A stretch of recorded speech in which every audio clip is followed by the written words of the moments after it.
Ary raha tonga ny zanak'olona amin'ny voninahiny, arahany anjely rehetra dia hipetraka ambony seza fiandriana amin'ny voninahiny izy, ary ny firenena rehetra angoniny eo anatrehany. Dia hanavaka azy izy tahaka ny mpiandry ondry manavaka ny ondry amin'ny osy, ary ametraka ny ondry eo ankavanany izy, fa ny osy eo amin'ny ankaviany. Ary amin'izany ny mpanjaka dia ilaza amin'izay eo ankavanany hoe: avy ianareo izay tahin'ny raiko, mandova ny fanjakana izay voavoatra ho anareo hatr'izay nanorenany izao tontolo izao. Fanoana dia nomenareo hanina, nangetaeta dia nampisotroinareo, ny vahiny dia nampiatranoinareo, tsy nanan-kitafy dia nitafianareo, narary dia nitsaboinareo, tahotra ny maizina dia nivanginareo. Tompo, oviana moa no nitako narary na tany am-pody. Aza koa mbola tsy nanome sakafo anao na nampisotro rano anao. Tompoko, mbola tsy ary nahita ny tarehanao mihitsy aho raha tsy ny anio. Lazaiko aminareo marina tokoa, araka izay efa nataonareo tamin'ny anankiray tamin'ireto rahalahiko kely indrindra ireto no nataonareo tamiko. Ianao ve zany? Ianao ve zany? Manginy lahy.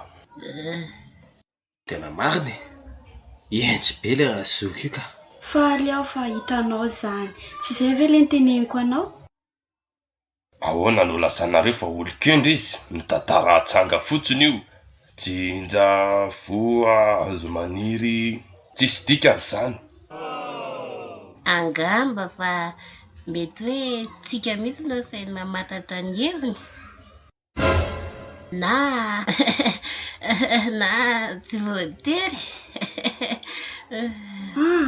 Tsy azonareo le izy, misy zavatra miafina ao ambadika ilay Fanoharana manambara momba ny fanjakan'ny lanitra reo. Raha tokony ampianarina tsy ambaratelo ny fanjakan'ny lanitra dia tokony riba no mampianatra an'izany.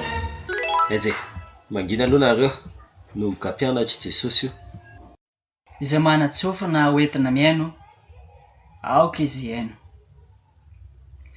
Ny fanjakan'ny lanitra dia tahaka ny lehilahy anankiray izay namafy voa tsara tany amin'ny tambariny. Fa raha natory ny olona dia avy ny fahavalony, ka namafy voa tsy parifary teny amin'ny vary dia lasa nandeha.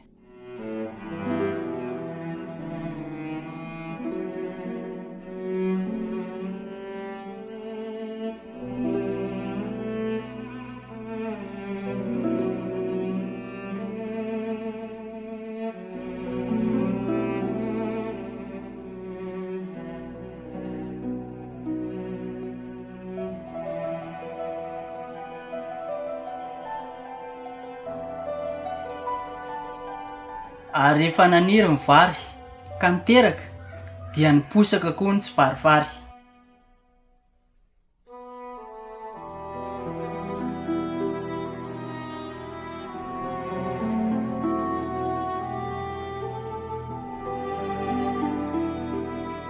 Ahoana koa ary natonga an'izao e? Voatsara ihany ny lafafitsika tety, tena tadidiko mihitsy. Tsy fahadisoanao izany fa fantatro. Fahavalo no nanao an'io. Tena aleo resoriko le tsy parifary. Tsy raha alanao ireo dia mety hanimba ny volo koa ianao. Avelao aniry miaraka eo ka hatrany taom-piotazana. Avy eo teneniko ireo mpitsinja hanala ny hai-dratsy dia andoro azy.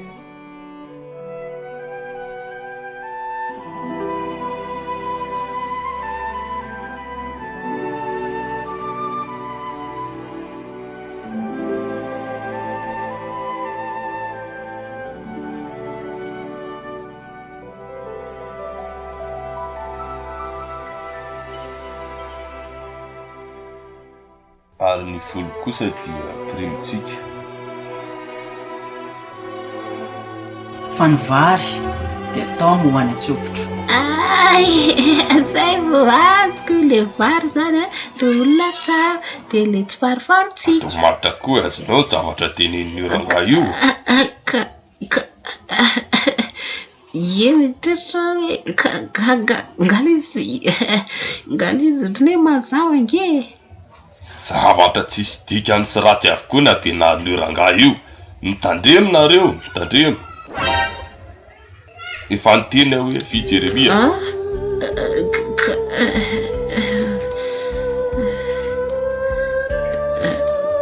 Avio a Jeremia.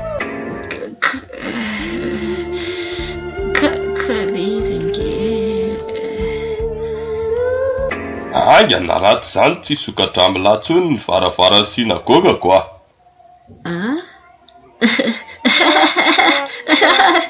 Hoavy aho e.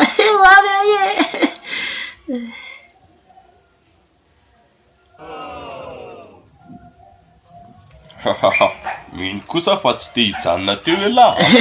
Karatsinaka mba tikitika fotsiny le rivodrivotra nangatsitsika sy le fiafiam-borona kely be da be teo fa aizago enao.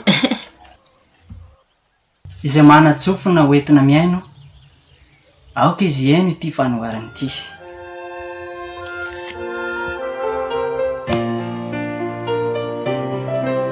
Ary koa ny fanjakan'ny lanitra dia tahaka ny mpandrato anankiray izay nikatsaka vatosoa.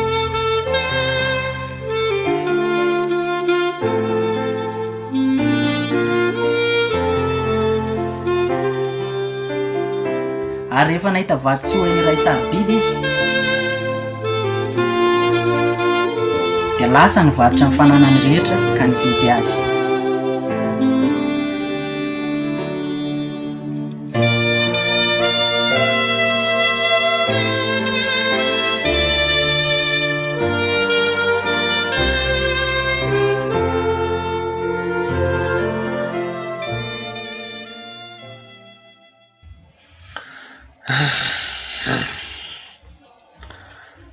Tena mila mandeha amin'izay aloha ka.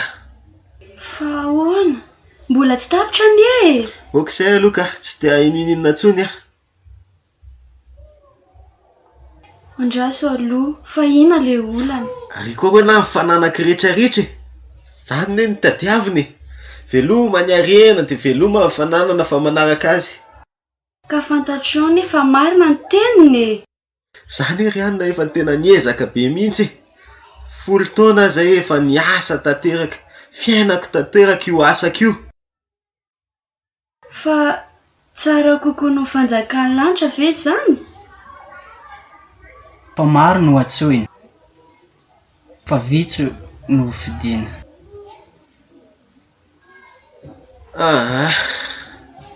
Tena tsy poesaka.